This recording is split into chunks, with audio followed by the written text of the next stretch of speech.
My guest today is the former sheriff of Bristol County, Tom Hodgson. Welcome back to normal.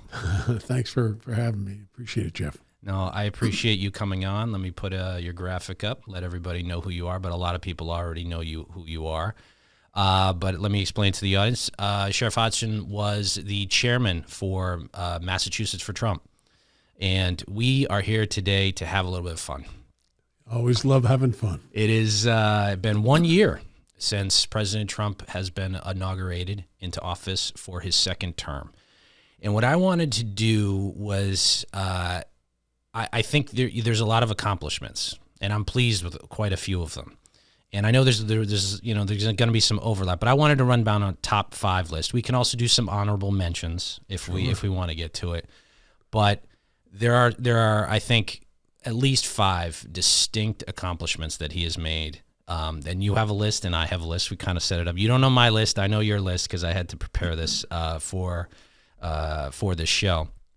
But I wanted to have a little fun. I wanted to go over what he's done so far in a year because the year's gone by pretty quick. Yeah, it has. And what's amazing about it, Jeff, is that how much he's accomplished in just 1 year's time. Yeah. Aside from all the noise and this is all the Trump derangement syndrome that they try to drown out all his accomplishments. It's amazing what he's accomplished, and I'm glad you're doing this so people can really kind of focus in on what are those things and what does it really mean to us. And we're going to get a chance. What's great about a platform like this, like ours, is that we're going to really be able to pick apart and push back on some of the nonsense that we've been hearing and counter to some of the things he's accomplished. And this term, before we get into the list, this term I think is so much better than his first term, and for the audience out there at home, I'm not super duper Trump. Okay. When the president's right, and he's been right about a lot of things, I support him. When he's wrong, I want him to be successful. So I'm going to say, I think you're wrong. Maybe let's do this differently. And what I noticed over the past 9 years is a lot of people lost their minds. A lot of people lost their minds. I'm not emotionally invested in politicians. I want what I want. I'm selfish that way, right? Nothing wrong with that. That's what everybody should expect. Yeah, I want what I want. I want them to enforce the law if they're in the executive branch. If they're in the legislative branch, I want them to pass laws that I like. It's very transactional for me. And on that front, I think President Trump, there were 2 major, I'd say, accomplishments in his first term. The taxes, tax cuts, and I'd say the judges, right? Yeah. But he really didn't have his footing there. This second term, they call it Trump 2.0 for some people, but this second term is vastly better. He is knocking things out that some of the things you're going to see on my list are a bit of a surprise that they're so high. But I'll explain when we get to it. Let me just mention. I think your point is a good one, and I think President Trump would probably agree with you on that issue of my first term wasn't as good as my second. But I worked with President Trump. I was down there a lot in meetings with the president. I brought the sheriffs in. We presented him 2 different awards at different times. And what I noticed, the difference between his first term and his second term is he'd only been to Washington 8 times before he ever became president. And he didn't know how incestuous and institutionalized Washington really was, including with the people he chose. They were deeply entrenched, many of them. And so you have a new guy coming in, new president coming in, who doesn't know these people and know how deeply they're connected behind the scenes. And so consequently, he didn't. Now look at it, compare that to today. He's got people in place that are in line with his thinking, who are accountable to him for his goals and objectives for the people of this country. And so therein lies your difference. And so your point is very much accurate with regards to the differences between the 2 terms. Yeah. Seeing there's some blessings that came out of, both of his terms and even in Biden in between. And it's this, that he exposed the rot within our government, the cronyism, the lifetime people who are just bureaucrats and what they were willing to do to hold on to their own little power. And there's not to get into this too much because I do want to get to the list, but they're the theory of the unitary executive, meaning like there's independent agencies. I look at that, and somebody just might not even think twice about that. I'm like, I don't subscribe to that idea that there's some agency of the government that has control over my life that's independent, that there's no accountability for. No, somebody I vote for better be in charge of them, right? Whether it's FBI agents trying to work with journalists, I won't say that, the phrasing, but members of the intelligence apparatus or criminal apparatus that are working with journalists and the other party, right, to not get them elected. Right. I mean, that's just bonkers to me. Yeah. If they're truly independent, then they're not independent, and then somebody needs to actually take control of it, and it should be the person in charge of the executive branch, which is the president or the governor or whomever, whatever that state. Like, you can't have that. People who are in governmental institutions need to be accountable to the people, and in America, we do that by representatives that we elect. Full stop. That's it. Done. Kind of like America First, right? Well, yeah, but they're accountable to the people, right? And that is the biggest exposure over the past 9 years that I've seen, hands down. And it's really something where once you have that veil lifted, I think you can't go back. Right. We can't go back again, and we can only just move forward one step at a time. Absolutely. So, so with that, did you want to say something else or no? Oh, plenty. All right, let's get into the list. Okay. All right. Now, bear with me, audience. I'm going to try to do this technically. This might take me a little bit, but we're just talking here. All right. So let me do this. We'll go over here and make this full screen. Oh, nope. Can't do that. Hang on. All right. You know what? I'll just put it. How do we do it there? Slide mode. No. This way. All right. You know what? We'll deal with it. Bear with me, folks. If you want to donate and help me get a producer that can help with these technical issues, go to the QR code on the screen, go to the link on the screen, type it in there. We need your money. We need your support. Thank you very much. And I'll clear this, and then we'll get to the list. All right. Coming in at number 5. All right. We're going to go with Tom's first, then mine. Sheriff Hodgson wrote, he went in for this list. His list is number 5 is Make America Healthy Again. All right. So why is that the fifth highest accomplishment of his first term? Well, I think they've really, for the first time, really dug into these manufacturers who have been putting dye in the foods and the impacts that it's had on our, not just our children, but on our entire adult community as well. And in addition to which, they were reporting today that baby formula has all kinds of different sort of toxic irons and things in it that they were also mixing with water that had their own toxins in it. And they were just announcing that today, and how they needed to rectify that problem. But I think, if you don't have a healthy, a nation physically, you're destined for problems, and we're seeing it. Yeah. We're seeing the ADHD numbers are up, diabetes, all these things that we didn't pay attention to, we're now paying attention to. I liked a few weeks ago RFK Jr. And by the way, I have mixed feelings about that because he's a Democrat and this is a Republican podcast. So, he's a Kennedy and we're from Massachusetts. He's a convert. There's long-standing issues with the Kennedy from Massachusetts. But he inverted the food pyramid. And this is something that's been going on for quite some time. If you're a healthier person and you pay attention to your diet, you pay attention to your food. For so many years, we watched marketing campaigns to tell you that grains and cereal and carbohydrates and like the Kellogg's company, put on this massive advertising campaign to get people to eat cereal and milk in the morning, and then they load it up with sugar, and they say it's a part of a healthy breakfast and all this stuff. Right. Nonsense, where you'd be better off having steak and eggs, high-quality protein, some animal fat, and even protein at the top. Steak, and I'll say steak, but a lot of red meat has been given in my opinion, a bad rap for a variety of reasons, but mostly money by competing interests of people who want people to eat different things, and it should be at the top of the food pyramid. So meaning RFK inverted it, and it's like, yeah, we should be eating healthier vegetables, vegetables and fruit, and proteins, and less grains in our diet. And him being there, that never would have happened before if Trump didn't appoint him to that. So I think focusing on that food, like you meant on food, as you mentioned, is important. And look at the obesity rate. Yeah, exactly. Well, that's what leads to it. Yeah. I mean, and what does that do to healthcare and the burdens it's putting on healthcare? Yep.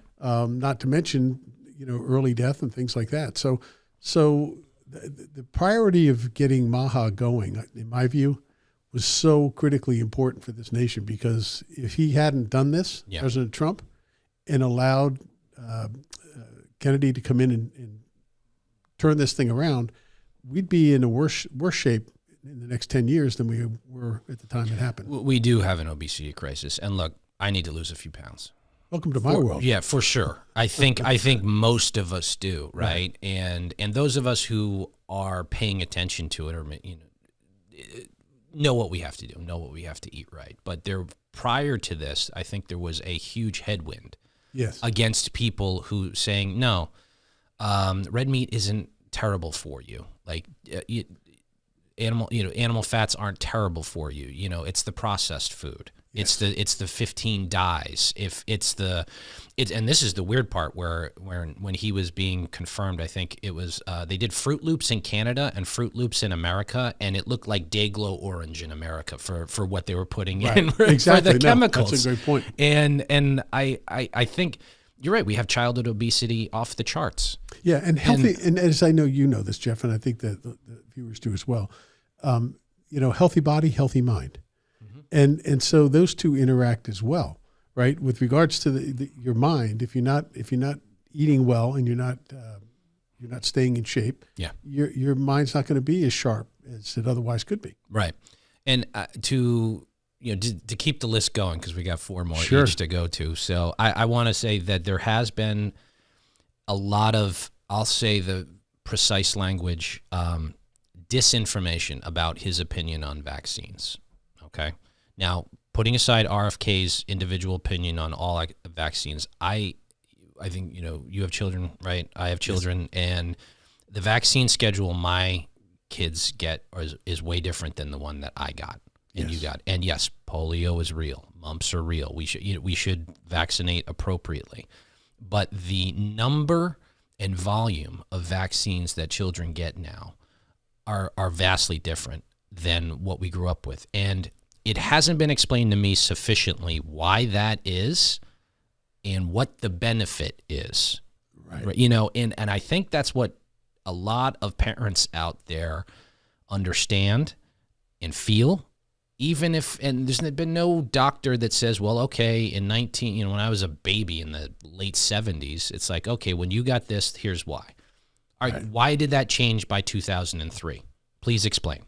Right. I have not heard a sufficient explanation. All it's just, denier, vax denier. It's like, no, come on, let's have an intelligent conversation about it. If you just want to throw names around, then I don't believe you, and I'm going to say stop. And how much does Big Pharma, from a monetary standpoint, how much does that weigh in on? We don't know. Yeah. But certainly makes you wonder. Yeah. With all the things coming out, and they have these weight loss shots. That they're coming out with. Yeah. Do you get tempted to maybe? No, because I'm like, I believe in doing it naturally. Yeah. I think we've gotten so far out in front to try quick fixes. Yeah. We find out afterwards that maybe that quick fix caused us more problems. Right. And if we just stick to the basics, we'd be okay. When I eat a sleeve of Oreos, I don't need a shot.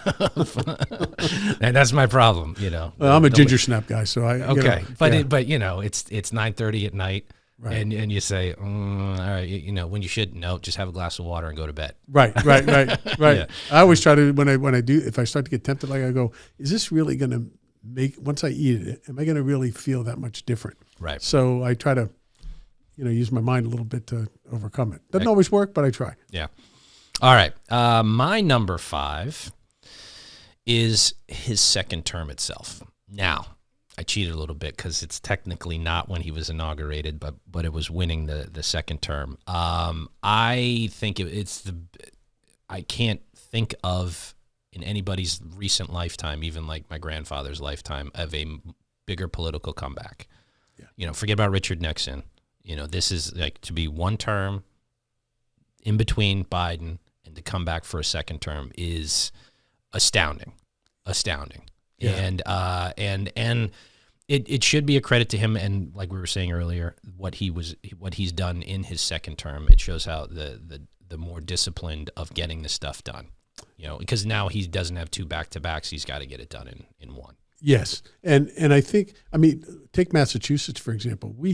Massachusetts had the second highest percentage increase in votes for Donald Trump than anywhere else in the United States. Yeah. And we are one of the biggest blue states around. So this is a man who clearly had a strong message that America wanted to hear and get behind. And so it was an amazing comeback. And look at what happened in Butler. Add that in there. And some people might have just been so intimidated, but what it did for him, it motivated him even more to pursue what he knew was right. And when he put that fist in the air, yep, it was all about fight for America. And I think that's what people saw in that election. Yeah, and when that happened last summer, we talked about what it exposed in our government in the past 9 years, but it exposed a lot of people I knew, and people who, the mask was off about what they were willing to do to maintain their own power out of a delusion. They openly talked about how it was acceptable to kill somebody, to assassinate somebody through political violence. And we know this through lots of examples. Yes. But that pissed me off, right? So that was like watching that people saying it was, fake. Fireman lost his life. It was fake blood. They were mocking him at the DNC about the bandage on the ear. It's like, I'm not going to curse. But like that, it really pissed me off because it was just like, all right, we're done. I'm done with you people. Like until you come back from the edge of the abyss. Yeah, Yeah, and I think most people, certainly a lot of people shared that upset and anger, that emotional reaction to that because, here was a man who, and I do think that moment when he stood up after he'd just been shot. Yeah. And raised that fist in the air and said, fight, fight, fight. That to me, that gripped me in a way that I was like, this guy is unstoppable. He is all about America.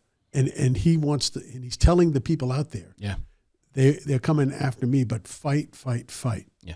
I've said this on other podcasts elsewhere. It's like, it is a miracle. It's a miracle. Yeah. That he lived. Well, I believe he was chosen.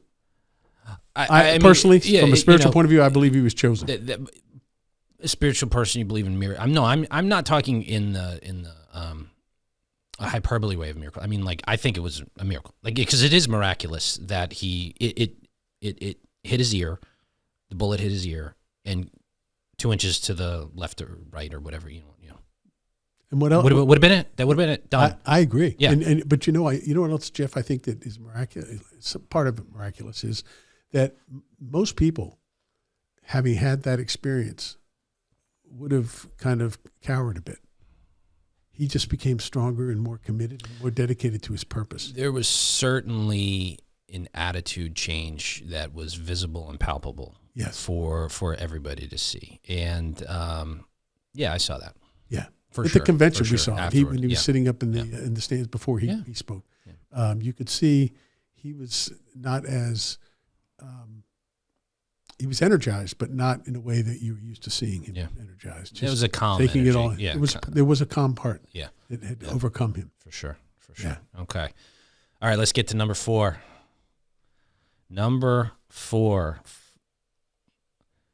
for Tom. Energy strategy. Let's talk to the folks about Trump's energy strategy. Yeah, when you take a look at his energy strategy, I made some notes that I thought were really important. Of course, the gas prices are down. Yeah. Dramatically. Yeah. 4 million jobs created since he's taken over. Inflation's down. Wall Street trading record. Wait, hang on. This is energy strategy, because the list you sent, you have another thing coming up. I don't want to spoil it for the audience. Oh, because you had it. Okay. We'll give a little spoiler alert for the, because Tom is the strength of the economy. How about mortgage rates falling? All right. And you know what? We'll blend the 4 and 3. Okay. More tax on tips. No tax on tips and Social Security. And real wages for blue collar workers is up 4.1%. Yeah. Now these are real numbers that affect people directly. When you look at the cost cutting that's happened, eggs were $6 a dozen. They're down to $2. Yeah. These are all things that focused on the economy. Yeah. And that's what we're talking about, right? Well, yeah. Well, this is true. Look, you have, when this is really where the divide comes with all Republicans and Democrats. I mean, it's just like the Democrats are absolutely clueless on what to do with an economy, and you need somebody at the top. And he's been in business for a while. He knows that you need cheap energy to have a growing economy. You need a minimal regulatory state, right? You can't heap regulations on the energy industry. It's going to slow things down. It's going to make things cost more. And the inflation, right? So when I'll tell you, all right, let me go back to this for a second. I'm going to skip a little ahead because Tom's list, he had number 4, energy strategy, number 3, economic strategy, right? And I'll give a little peek ahead for my list, and we'll go a little bit back and forth here, but that's fine. The economic strategy, when he brought in Elon Musk and D.O.G.E. Yes. And now we're even seeing it with what's going on in Minnesota with the level of waste, fraud, and abuse, and especially the fraud. Like, look, one of the things where I probably disagree with the president on is I want to cut spending of our federal government quite a bit. Right. I want to reform entitlements. The president doesn't, he's like, leave it alone. I'm like, okay, I knew what I was getting at the beginning when he was running. He said, no, we're going to leave that alone. I said, okay. But with what Elon has exposed, with the amount of fraud that's been going on, I think Secretary Bessent was on the news last week talking about how it could be 10%. I think it's probably closer to 2025. Could be. And if you do that, like it will dramatically reduce our deficit and debt and get us to that point. Seeing what's going on in Minnesota, this never would have happened. Never would have happened if he hadn't started peeling back the curtain on all of this. Yes. All of this nonsense. Well, think about it. I mean, D.O.G.E has saved $215 billion. $215 billion. And when you look at the tariffs that he's put on other countries, $297 billion. These are things that are directly affecting our economy in a very positive way. So for him to have brought in Elon Musk, and we haven't even gotten to Minnesota yet and what's going to come out of there as far as billions of dollars.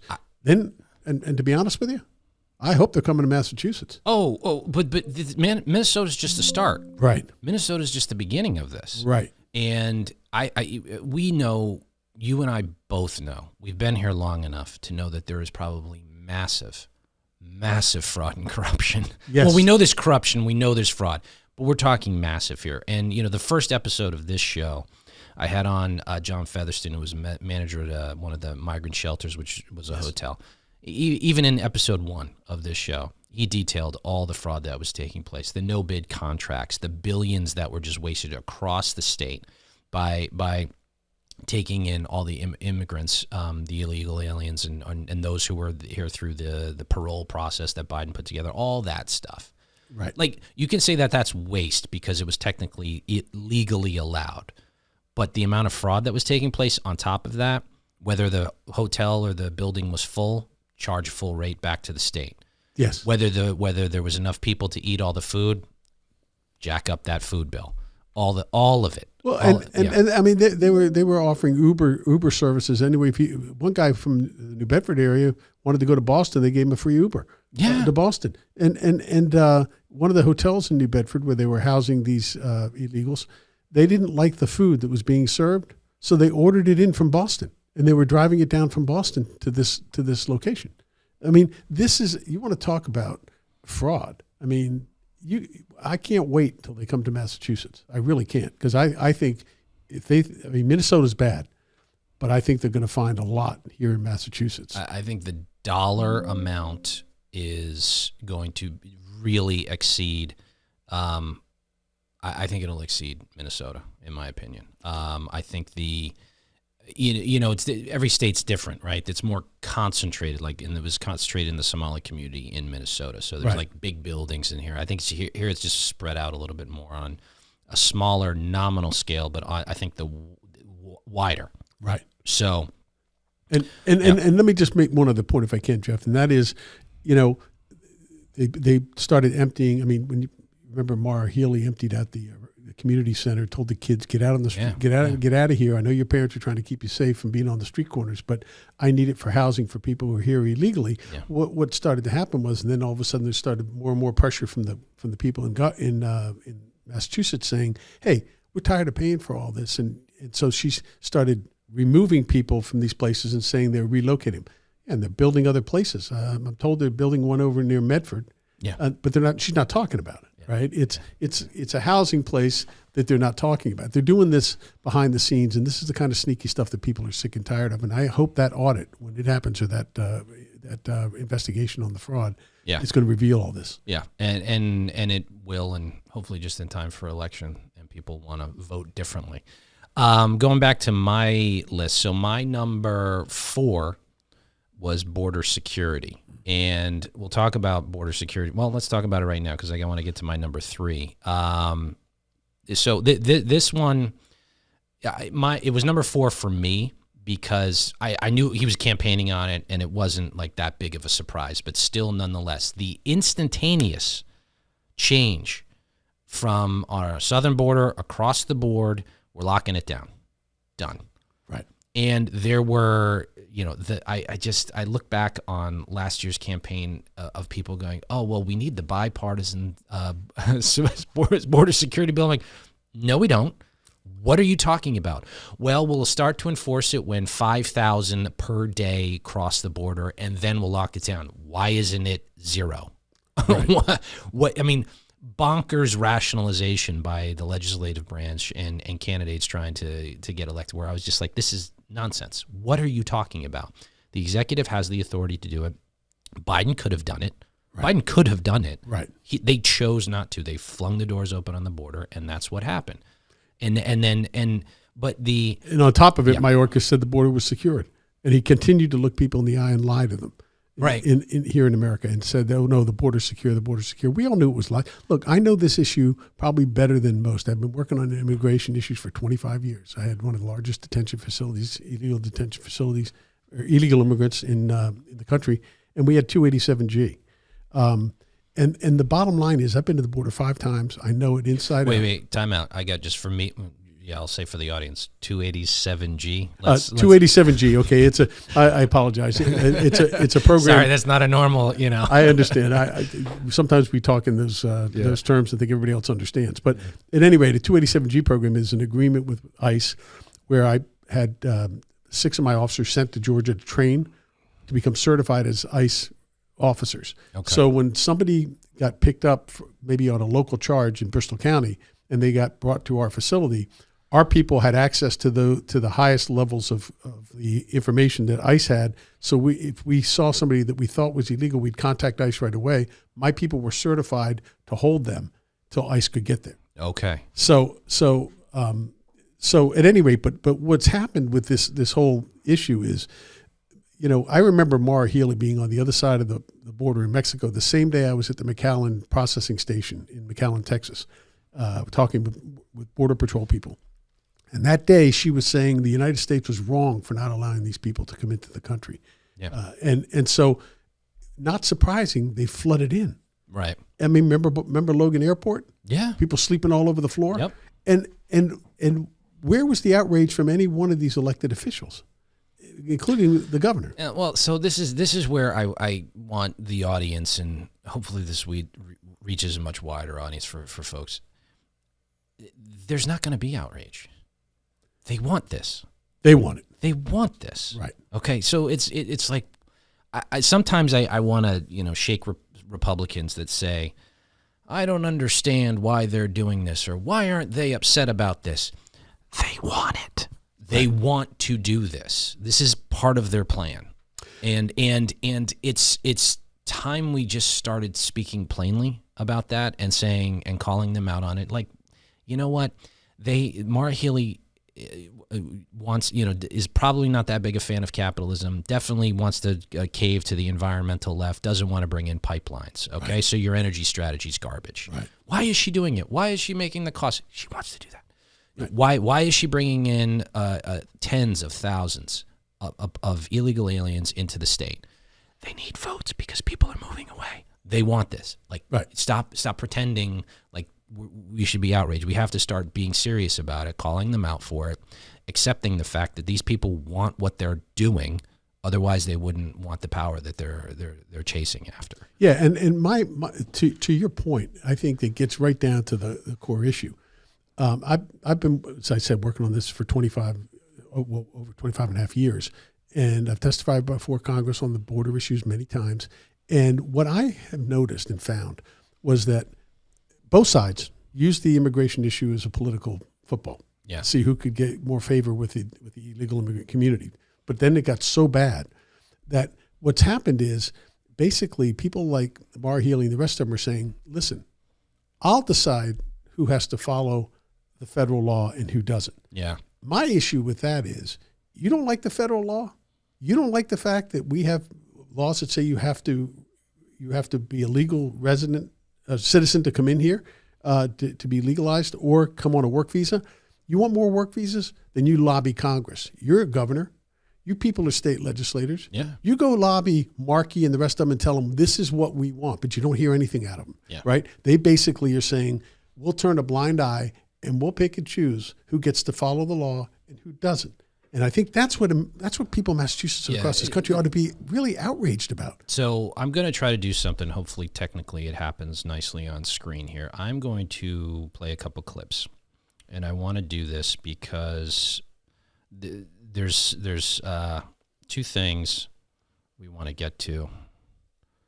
Did it work? Sorry. All right, let's do this. Hang on. Is that happening?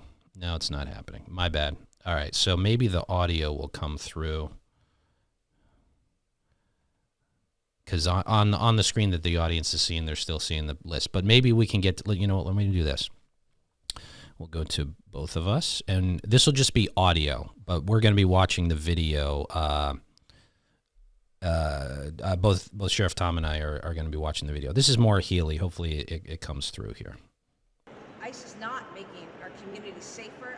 ICE is not making our state safer. To speak specifically about Massachusetts as we speak, and I've talked to people who've witnessed this firsthand. As we speak, folks, in Massachusetts, because people are so afraid of ICE, they are not going to court.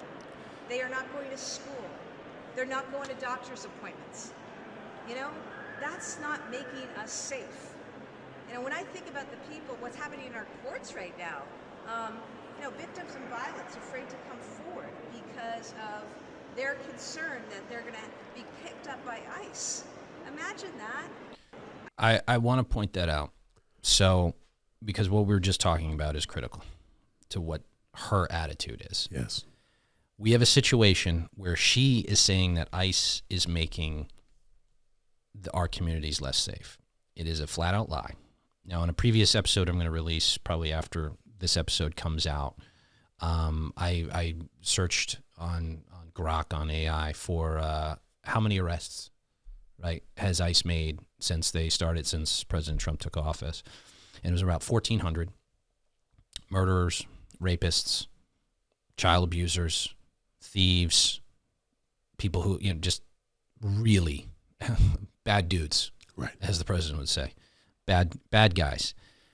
And it is astounding to me that this is part of the delusion we were talking about earlier. It's like they think they're freedom fighters in saying this, like this nonsense that the that ICE is the Gestapo and they're rounding people up. It's like, one, okay, and I want to say this, and then by all means go. There is a judicial decision in Massachusetts that says local law enforcement cannot work directly with ICE to deport somebody if they've been arrested. And that has been interpreted by Maura Healey, by Michelle Wu, by lots of liberals, by lots of cities and towns. You're a good exception that you got that workaround there, with what you mentioned you trained your officers to do before. And they have, and what ICE has said on the record, you're not working with us. We have to go into the communities to get these people. 1,400 people were arrested, and some of the worst offenders that we need out of our country. So let me ask you, Jeff, and the viewers as well. I'd like somebody to answer this question. How is removing a rapist down in your neighborhood, or a drug trafficker who's pushing fentanyl in the community, or some other violent criminal being removed from your community, not safe? It's outrageous. And the other part of this is that's really outrageous about Maura Healey.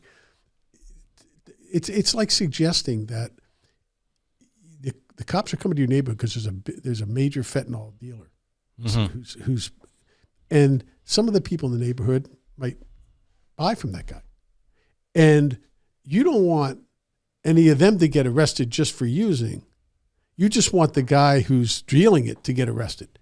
That's absurd. And so why is it our fault that people who came here illegally in violation of the law, who might be in a neighborhood where they're going after a major drug trafficker or whatever who's illegal, and they get caught up in it? Why is that our fault, and why should we feel bad about it? If you didn't come here, you wouldn't have that problem. Correct. But the fact is you did, and you don't want, and we're not going to say to law enforcement, when you come across that person who violated the same law, forget them. You can't do that. Well, now you put law enforcement into a compromising position where they start to go, okay, I guess I can pick and choose who I need to lock up and who I don't. Yeah. We can't have that in America. This is, I think I was talking with my wife about this the other week. It's like there's this misperception that, look, the truly insane thing, ICE is the Gestapo, they're rounding people up. It's like, okay. And then you have people who, like, maybe they half-heartedly voted for Trump. They didn't like Kamala. They didn't, they were just like, things were better under Trump. And I'm like, oh, well, this isn't what I voted for. Can't you just let them stay? And that's not nice. Like, and technically they're right. Like somebody comes here illegally. They haven't broken any laws of the state where they arrived to. Okay. Right, like they still came here illegally, but they just want a better life. They're not bothering everybody. They're not bothering and actively committing crimes, but they're, getting welfare.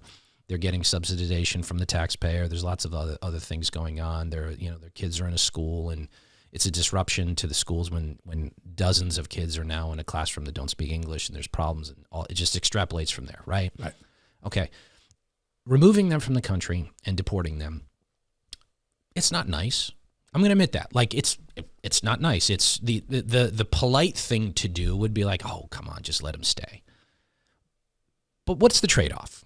And the trade-off is you're going to get millions and millions of more people trying to come into the country because, like, you didn't come in the right way, but they're going to let you stay. Right. So this oh, come on attitude that too many people have, like, don't understand the ramifications of that. And also it is a complete slap in the face to immigrants that come here the right way. Absolutely. And who did the paperwork, who took the time, who learned English, who learned about our government, who are more dedicated Americans than somebody who just walks across the border and is like, hey, come on, I'm not bothering anybody. Let me just stay. Right. And what does Maura Healey say to the since Trump took over his second term, the 1.9 million who self-deported? They self-deported. Right. Right. What's your answer to that, Maura Healey? Tell them to come back?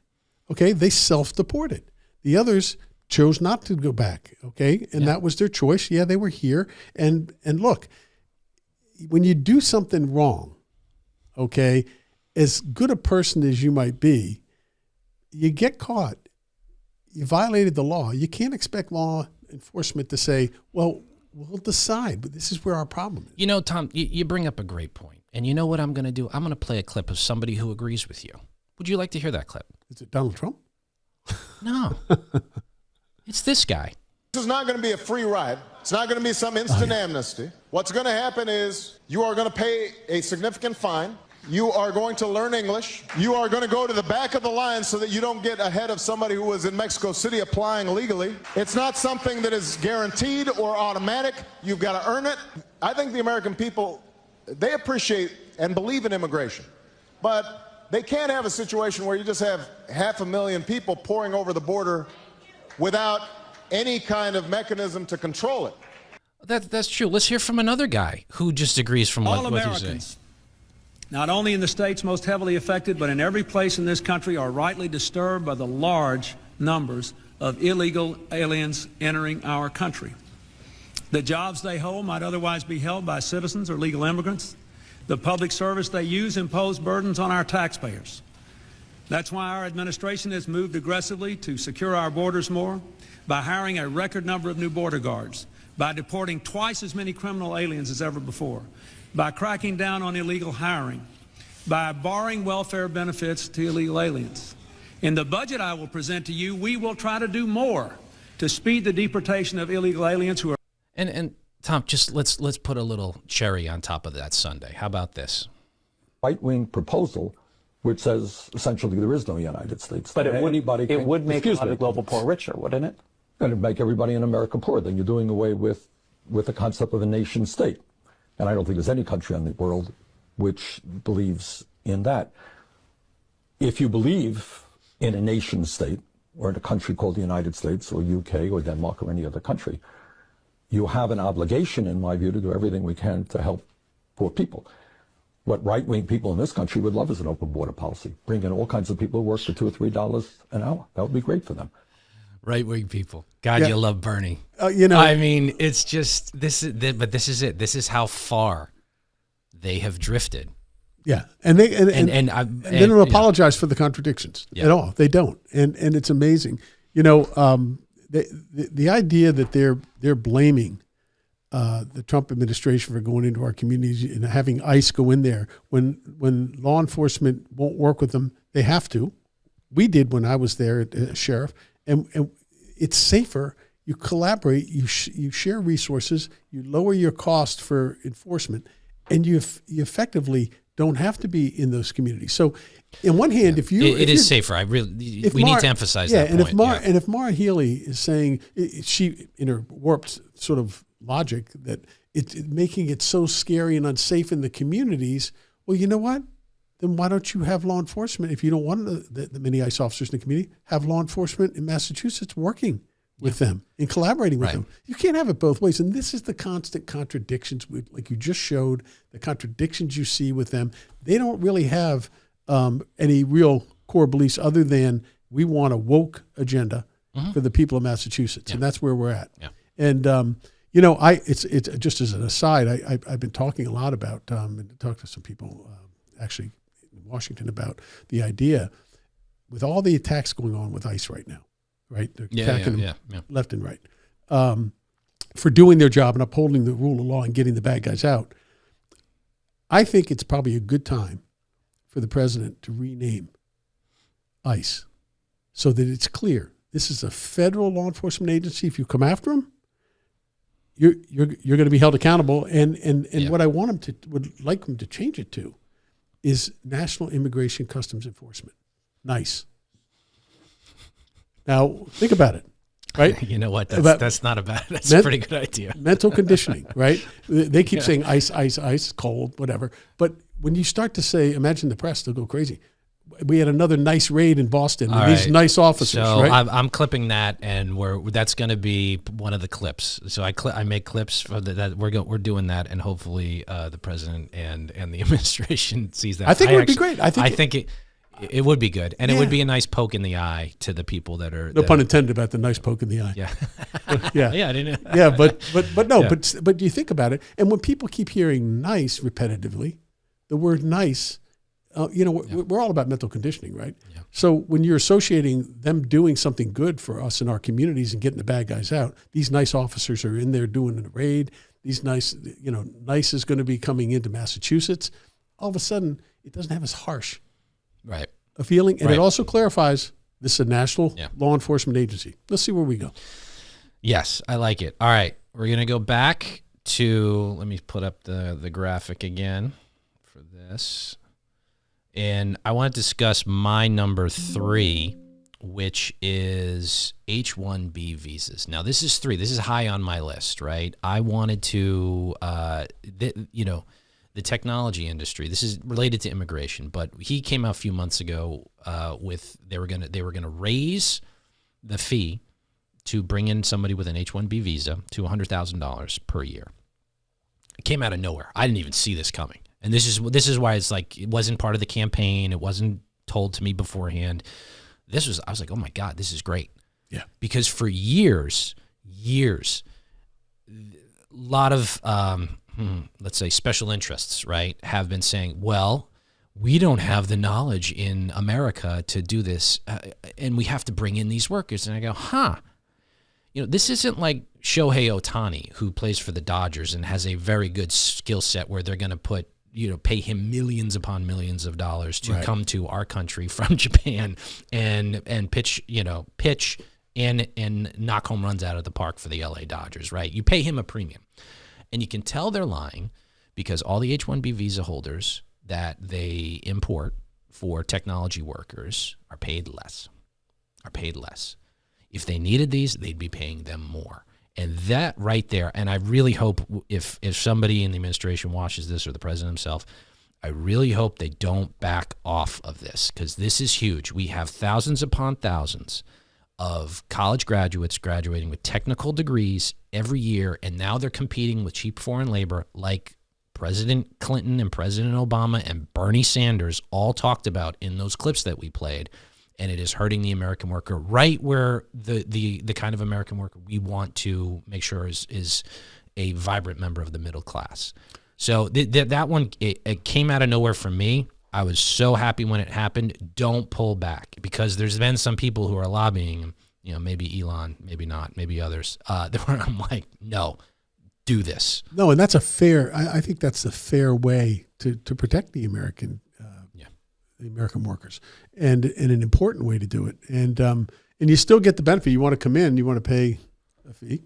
Well, by all means, you want to pay that that greater fee, fine. But we do have to look out for America. Remember when in World War II, when I think Eisenhower was the one that said we're going to deport people from the United States who are here legally. We're going to send them back to their country so that our soldiers coming home who fought the war will be able to have jobs. Right. And so he reduced the number that were allowed to remain and those coming in to take it, which is exactly what you're talking about. Look out for the Americans first, right? Yeah. This when people talk about America first, and there's a mixed bag with that, right? Because it goes back like 100 years from the previous thing. But this is what I'm talking about. This is where I go, okay, I get it.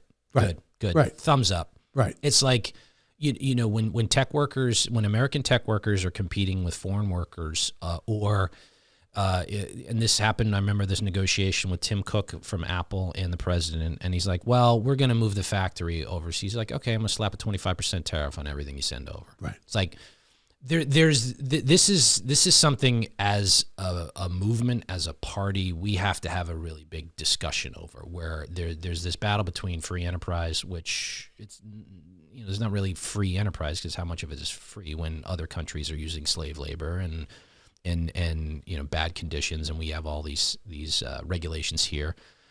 The idea of capitalism versus protecting the American worker. It's like, so a head of a company wants to go, all right, we're going to move our factory overseas because it's cheaper, but we're going to keep our headquarters in America. You go, well, you're closing your factory here, right? Right. But you're moving it over there. So to me and to a lot of people, well, that's not an American factory anymore. Right. That's a foreign factory. Correct. Now, maybe it's a smarter idea to build it here. Cut regulations. cut taxes, because all those workers will pay taxes, those managers will pay taxes, the construction workers that build the factory will, you know, it's like you can offset so much of it just by smarter policy. Right. And not moving the factory overseas. And now with robotics, automation, there's really not a lot of reason to do that, and the world's become a smaller place. Yes. So it's that type of stuff where the H1B visa issue floated it to where I think should be for the next administration, whomever our nominee is, like they need to hammer that. They need to stay on that. Yes. And get to that point, and can't just kowtow to corporate interests who are like, no, move it across the globe. Yeah. Whoa, time out. I don't know how you feel about it, but I think that's the exact kind of model that President Trump brought to his presidency. He's got a great business mind. I mean, he has incredible tuitions. I think we have to raise wages. Sorry, I don't know where that came from. We have to do everything that we can. Let me close that tab. That was I think Bernie was just agreeing with me. The ghost of Bernie coming through the audio. We must. And now I'll put that up again. So please donate to the Republican Party so I can get a real studio for 2026 election. This is self-operated, so there's going to be little idiosyncrasies coming through. So QR code on the screen, and I mean it. We need money. Go to the link on the screen. Type it in. Donate. All right. Sorry about that, Sheriff. Yeah, no, but I think that's one of the great assets that President Trump has brought to this term. Is he's very focused on the American people having a good business model, making sure that we're getting a return on our investments. You look what he's done with the tariffs and forcing people to pay on the tariffs, and also NATO. NATO I think is like $69 billion more paying in now. Yeah. So that's an honorable mention on your list. It is honorable mention. Sorry about that. No, that's okay. Yeah. But no, you're absolutely right. All right, so let's go back to number 2 for Tom. Law and Order. Let's go into that. So we've touched on it here, but I think it can be expanded upon. Yeah. When you look at what's happening with D.O.G.E and FBI, and how he has really put the focus on targeting. We talked about earlier the fraud. There's a lot of things that were going on at the FBI that were very underhanded in regards to, documents that were being hidden and those types of things. But we're at a point where he's really invested more in law enforcement. He's trained. He's provided local law enforcement with weaponry that was surplus weaponry from the military that otherwise these agencies wouldn't have had. And he's building this collaboration of law and order. Look what he did in Washington, D.C. Brought the National Guard in, right? Turned Washington, D.C. I grew up in Chevy Chase, Maryland, right outside of D.C., so I know that area well. And I can tell you what he did was transform Washington in a huge way, where people started going back out to restaurants. They weren't worried about going downtown at night. And again, doing things that mattered to the average American, about being safe. And if there's any one thing that government is, number one thing that government's got to be focused on is public safety. Yeah. You don't have safe communities, you can't have a safe country. But this to your number 2 on the list, this also it elevates a higher point where you're seeing like the clip we played of Maura Healey, where the riots of 2020, the attacking ICE officers with the incident we see in Minneapolis, this is like there's a growing volume of incidents where the left and straight out criminals are breaking the law, and you're seeing who in politics supports it and who is saying no. Even when we mentioned earlier, the assassination attempt in Butler, who cheerleaded it, who didn't say anything because they kind of supported it, all of that type of thing. It's like chipping away at this facade that a lot of our politicians have, where they're like, oh, well, we're maintaining our safe communities and Maura Healey up there. Ridiculousness. ICE is making us less safe. Like it's an inverted, we're very Orwellian, where we're living in this world where like patently false statements are being made by elected officials saying, no, you're safe. You're safer when the criminals aren't removed from the country. And you go, how does that work? Explain that to me. Right. Don't worry about it. You're racist or something like that. Like that's what we get. We're faced with, and that's just insane. We need serious people who are willing to just say, no, they're criminals. They need to leave. Carjackers should be arrested. People should be able to go about their community, go out to a restaurant, go to wherever, and be able to operate within their lives because 99% of the public wants to do that. And we can't be held hostage by criminals and people who want to support criminals and are actively working against police. That's how society deteriorates. Well, it's interesting. Maura Healey, when she was Attorney General, she collaborated with Mayorkas. AOC was in on it, Elizabeth Warren, Markey. They were all in on it to shut down my ICE operation and make my area less safe. And that's what they did. They collaborated with Mayorkas. We've got some things that are going to be coming out in the very near future. Okay. I.e. the federal report that they told us will never get released because they were collaborating. And now we're getting it.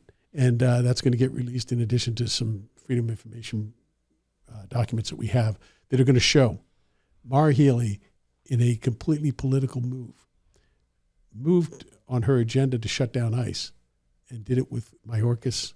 ACLU was involved, and a whole number of elected officials in Washington. Folks, like we said, they want this. That's what they want. They're planning this. This isn't, why aren't they doing this? Stop asking that question. Correct. Start voting for Republicans who just won't do this. Yeah, that are going to, and also any Democrat that will, or independent that will focus on their oath. I promised that I would represent the things that matter to you, not to my politics, not push everything. And this is, I think, probably the best way to illustrate it. These people that we're talking about that are undermining ICE and everything else, they push their decisions through political filters, not through the people's filter. Mm-hmm. And so what's happening is we're getting all of what's benefiting them politically, personally, these politicians and their agenda, versus the people's agenda, which they should be standing up for and fighting for. Yeah. And we just don't get that. Yeah. No, it's key. And this is going to be a lifelong fight, by the way, because this is an ideology that goes beyond, President Trump. It's just, we're going to be next 20, 30 years. These people have a twisted mentality about what it makes to maintain a society and a civilization. So, all right, I'm going to go to my number 2. My number 2 is the Meduro arrest. Oh, yeah. I mean, this is just, movie, action adventure. I mean, this is straight out of a spy novel. Yeah. To pull this off, and this is relatively recent, obviously, but holy cow, to go in there, suffer maybe no deaths, but minimal casualties. Maybe there's some injuries. I believe there weren't any. Very few injuries. But to go to Venezuela, capture the guy, not take him out, not kill him, but capture him and bring him back to the United States to stand trial for drug trafficking. Holy crap. I mean, and to pull the trigger on that. So kudos to the administration on this, but this is like, look, I get, no disagreement to your list, but this is huge. This is what I'm saying. Like my H1B is I didn't expect this. Arresting Meduro, bringing him back to the U.S., successful operation. Holy, surprise, surprise. Right. And I think it's that to have the balls to do it and to do it, because that could have gone wrong 6 ways from Sunday. Yeah, but again, it speaks to what we started talking about in the very beginning, the differences between having staff that are qualified, top notch, and are going to follow your agenda. Second term, in his second term. Yeah. But let's not lose sight of the fact that, which is an important part of all this, unlike the previous administration, there were no leaks. That's how it happened. Mm-hmm. We have a very trusting group and a very confidential group that are working for the president, as it should always have been. Yeah. But you didn't get that. Yeah. You had all this other sidebar things going on and people leaking this and leaking that for their own benefits. Yeah. This didn't happen. And to your point, Jeff, it was a masterful operation. I mean, it's going to go down in history as probably one of the greatest. And just to watch the left have a schizophrenic reaction to it has been rather delicious, in my opinion, because they're like, we're going to war, we shouldn't invade it. It's like they arrested the guy and brought him back. It's illegal, it's not unprecedented. We did it with Manuel Noriega. Like, what part of this do you understand? Like, or what about national autonomy? What about it? Like, he's a drug dealer, and he's actively bringing in the Chinese and the Russians, and we don't have to put up with it in our hemisphere. I love the Monroe Doctrine, like that, just emphasizing that. It's like, stay out of our backyard. Yeah, and the Chinese and the Russians, they want us to become a sort of a drug infested because I forget who had said it, but I don't remember what leader said this, but said, we're not going to lose America from outside. We're going to do it from within. Right. And that's what our enemies are doing. And that's why they tie into people like Maduro. Yeah. And I think, importantly, with regards to Maduro, everybody ought to be celebrating the real benefit, which is the drugs that we're pouring in. I mean, look at the drug boats they've been hitting. They were still trying to get them out. Yeah. And so this was a very comprehensive plan, not for power, for the people. And you know what? No, there's no right. There's no political benefit to doing this. This is actually practical. This is a practical benefit for us in our neighborhoods. Yeah. You know, and I remember at a meeting with President Trump once, I told him, I said, he was saying, drugs are pouring in over the border, and I said, Mr. President, with all due respect, and it kind of goes to this fundamental point we're talking about with Maduro. I said, I think conveying to the people about drugs pouring into our neighborhoods is more effective because the border's too far away. Venezuela's kind of far away, but when you bring it down to this is impacting my kid, maybe not getting exposed to fentanyl in my neighborhood now. I think people will attach quickly to the benefits when it's more localized and it affects them directly. Yeah, and this is, like we talked about, this is planned. The Chinese are making the fentanyl. Big time. Oh, big time. And we can't have this. The chemicals. Yeah, the naivete to say that, oh, well, it's just, it's the drugs like back in the 80s and people want to do drugs. It's like, no, this is different than that. All right. Absolutely. All right. Number one on the list. Let me get over here and then do this. Number one for Tom is the secured border. All right, so that's his number one. And then I'll leave my number one was the Israel-Gaza ceasefire. So, all right, Sheriff. Well, we've if you want to reiterate your points on the border, but number one, I agree with you. It should be up there. Yeah. And if you want to expand on it, feel free. Only to say that we've had 8 straight months of zero catch and releases at the border. We're starting to utilize our ICE officers and border officers. Well, we have more resources in the way of border officers because they don't have to be out there, in the ways they did before. And look, I remember being down there when President Trump started the wall, and as far as you could see, the wall was starting to stop these people. But then all of a sudden, when he lost that election in 2020, you saw all the things that were getting ready to be put up. Biden said, we're not going to continue building the wall. So all that metal sat there and rusted. Yeah, I saw that. They had to pay the contractors because if the contractors came there every day, they still got paid. So they were wasting taxpayer money. And Biden said, all those cameras that are up there that assisted Border Patrol and gave them more ability to spread out further, he said, we're not turning them on. They were all wired up, ready to go, but he wouldn't turn them on. So here we are now. Again, they want this. Right. Yeah. And so picture that and picture the millions coming across the border, just walking in, and they go up to an ICE agent and say, border agent, where are you going? Going to Massachusetts. Okay, here's the address for the. No, that's how they did it. Yeah, no, I'm sorry. I laugh because otherwise I'd cry. Yeah. And I remember going up there, and it was like the front of Disney World. They were all lined up, getting ready to register. These are all illegals. No worries, no qualms. Yeah. And this was all done by the Biden administration. It was outrageous. Yeah, it was crazy stuff. So my number one was the again unexpected, right? The Israel-Gaza ceasefire. Oh yeah. Right. So again, my list tends noticing a theme, like not what I expected, right? Where it just. Look, the October 7th terrorist attack invasion by Hamas into Israel was horrific.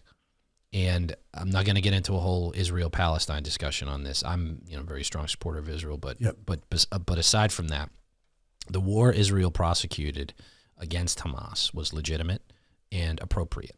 Yes. And for them to take out Hamas is critical for the safety of the region, for the stabilization of the world, all of it. And to negotiate that ceasefire is where so many presidents, so many secretaries of state have gone down this, well, we're going to try to get peace in the Middle East. I mean, it's astonishing. Yeah. Astonishing and unexpected. So my theme of my list is more, it's like, well, there's some expected stuff, but really like, holy cow, you got this done. Not to mention there have been peace deals brokered in Asia, I think with Cambodia and Thailand. Yep. We have there's one more I'm forgetting on the in my head, but to do that, I think there were 8 actually. Well, okay, let's run them down. You have them? Yeah, we've got Cambodia and Thailand, the peace accord there. Yeah. Israel and Hamas, of course. Kosovo, Serbia, DRC, Rwanda, Pakistan and India. Yeah, Pakistan and India. Egypt and Ethiopia. Israel and Iran for the 12-day war. Yeah. And the Armenian Azerbaijan. Yeah. One thing, even there's been themes when President Trump, initially ran. Like he's been very consistent on a few things, and one of those things is like he doesn't want war. Bombing of Iran's nuclear facility. Well, wiping that out. That's like number 6 on my list. We did top 5, but that's a good honorable mention for sure. Okay, but for sure, but he does not want to deploy troops and start a war and invade and create that. But he understands that he really is the temperature of what most Americans want our military to be used for, to know that we are the superpower. We will flex our muscles when necessary, but we don't want to get bogged down in some quagmire where we watch our men and women come home in body bags. Right. He gets that. And the hangover from the Iraq and Afghanistan wars, even prior to that, Vietnam, there's a lot that has a long lasting effect, and he sort of gets it on a level like, no, Iran can't be allowed a nuclear weapon. We're taking it out. Right. Okay. But we're not sending in the first Marines to storm the shores like that. There's a difference. Take out Meduro, arrest it. We have the left screaming about, it's an invasion. It's not an invasion. They arrested him. He's going to come back and stand trial. Right. And these are really important things, because I certainly don't want our troops to get, if our troops are going to be deployed, there better be a damn good reason. Right. And so far there hasn't been deployment for a bad reason, but he's kept it to the point, and he hasn't backed off like a lot of Democrats would. I mean, this blows up in the face of that Obama-Iran deal. Oh yeah. What his approach to foreign policy is, and taking out those reactors, but also working with Israel to maintain a ceasefire. Yeah, and it's unexpected, because it's just like he really didn't run on that kind of stuff. Right. And look, let's not forget, every single one of those hostages is home now. Yeah. So some in body bags, but they're back home with their families. I've been to one of the kibbutz where a lot of those people were slaughtered, and I can tell you, the thing about the Israelis is they have Palestinians. They have some Palestinians that are in their armed forces. Right. Yeah. And in some neighborhoods in and around near Bethlehem and other places, they know that, much like President Trump, they want peace. They don't want it through war, and so they brought injured people who were fighting them to their hospitals to treat them. And President Trump has that exact same. That's why I think he and Netanyahu get along very well, because they're all about, we don't want war, we just want peace. And we don't want to have to, activate our military to get it happen. And Trump's a master at it. I mean, working with the negotiations on all these deals is amazing. What president ever did that? Eight conflicts, and President Trump was immersed in all of them. Yeah. This man is amazing. He's going to go down as maybe, if not the greatest, probably the second greatest president in our history. Well, there's a lot. Well, that's a big statement. It's a big one. I mean, you could say lifetime. He's in the conversation for lifetime for sure. The only one I would look. Reagan defeated communism, and the scale, scope, and magnitude of communism. If I'll tell you one thing, if Putin somehow disintegrates, if there's upheaval in China during the next 3 years, that pulls back from communist China, that Putin is going. Then he's in the conversation. He moves to the top of the list for my lifetime.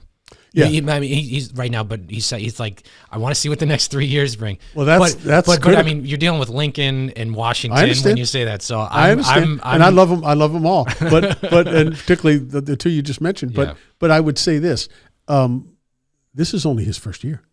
He's not going to be somebody different. Now he may have a different, mix in Congress. We don't know yet. Yeah. Okay. Hopefully not. It'll still be majority for the Republicans, but he's got 3 more years of doing what he's doing. And even if he took, even if he started sleeping maybe 4 hours a night, he's still going to get a heck of a lot done in 3 years. Let me say this to the Republicans in D.C. watching. We don't know what the midterms are going to bring, but you got another year. Like, let's pass some laws. Absolutely. Let's get that going. Let's pass some laws, some codify legislation. Don't just sit on rest on our laurels of the big, beautiful bill and all that. Like, start getting laws across the finish line, because that actually needs to happen. You don't know what the midterms are going to bring. If we lose the House, then they're going to, bring up impeachment, which is never going to happen. It's just going to be a nonsense. So let's get done what we can get done now. And juxtapose that, Jeff, to juxtapose what you just said to Congress. Hey, how about getting some things done? Juxtapose that to what President Trump's done in a year. That's what my point is. Yeah, it's like we went down our top 5. There's a bunch of other honorable mentions, but we have to they have to pass some laws. Yeah, I agree with you. And Speaker Johnson just corral them, even if they're micro bills, which they should be. Yeah, like, get some actual legislation passed so that there's better progress. And then we move on to a better 3 years and beyond. So each successive election we can have success. All right. We got a model of retooling the presidency. Now let's get one that we can retool Congress. Certainly. All right. Sheriff Tom Hodgson, thank you very much for joining us. Thanks for having me, Jeff. My last pitch, if you've enjoyed this show and you want to help get Republicans elected so that we can accomplish what we've just discussed, scan the QR code on the screen. Donate money. Go to the link. Give us cash. We need it desperately to keep the lights on, to get our message out there, to win elections, to do all of it. So with that, we will close this episode of Back to Normal. And Sheriff, thank you so much for coming on. Great to be here. We will. I'll see you guys next time. Yeah. Take care. Great. Thanks.